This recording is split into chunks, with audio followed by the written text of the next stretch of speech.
When I walked into our briefing of the P20, I thought that we'd just get a smaller, watered-down version of the Mate 10 Pro as Huawei usually does, but as it turns out, that's not entirely accurate.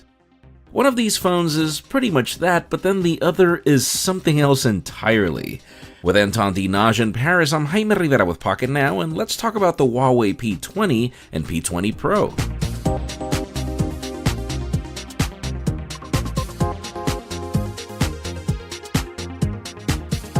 Let's start with the obvious. Both the new Huawei P20 and P20 Pro look very much alike at first glance. We have the same notch at the top that I'm sure you're gonna butcher in the comments, and the same fingerprint scanner that serves as navigation gestures at the bottom. You flip them from the back and the same reflective glass finish is here on both, with color options that range from black, midnight blue, pink gold, and twilight, which everyone here being briefed really liked. Even features like the Kirin 970 processor with MPU are the same across the board, but then the similarities pretty much end there. The P20 Pro has 2 more gigs of RAM, and it sports a larger battery at 4000 mAh versus 3400, and is IP67 water and dust resistant versus IP53. The Pro even has an IR blaster, which the P20 doesn't have. The P20 Pro also has a larger 6.1-inch Full HD Plus OLED versus the P20's LCD, even if it's really hard to tell them apart, at least for the couple of hours that we had to test them. To back content consumption, Huawei claims wireless audio improvements with the new HWA protocol that they have that brings Bluetooth audio quality to a crazy 990 kilobits in bandwidth.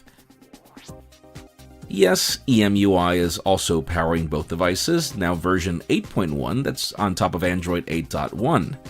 Same skin that most of you don't really praise, but all the optimizations that make the experience faster and more fluid than some of its competitors.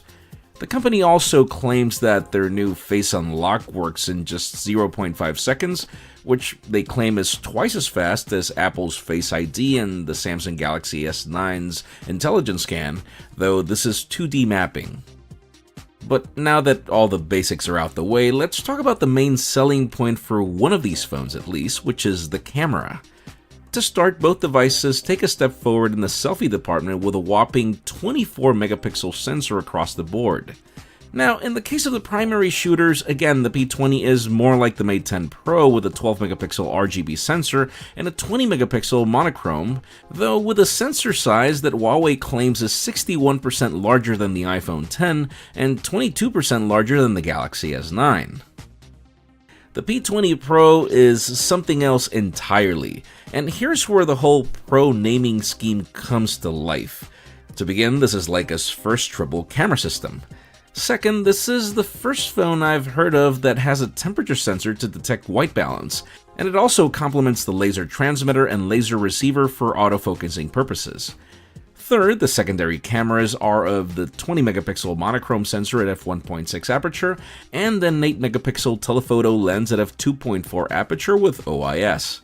This primary RGB shooter is a 40 megapixels at f1.8, which is pretty much Nokia PureView territory from back in the day.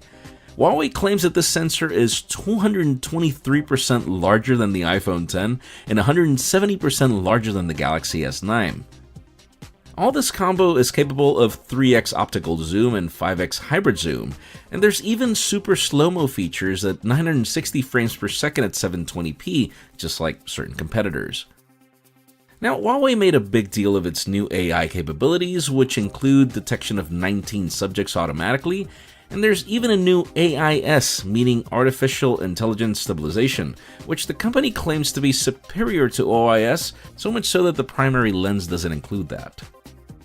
So yes, all this that I just mentioned is the Huawei P20 Pro, which is pretty much a device on a class of its own when it comes to at least the specifications of its camera, and with the P20 being a more conservative alternative. Whether these devices deliver on all the spec sheet is something that we'll have to prove once these devices arrive at the Pocket Now Labs for review, and that's going to be coming very soon. While that happens, make sure you follow us on social media and subscribe to our channel for more videos like this one. You can follow me on Twitter, Jaime_Rivera, on Instagram at Jaime Rivera. Please give this video a thumbs up if you like what you saw. I'm Jaime Rivera. Thanks so much for watching. We'll see you on the next one.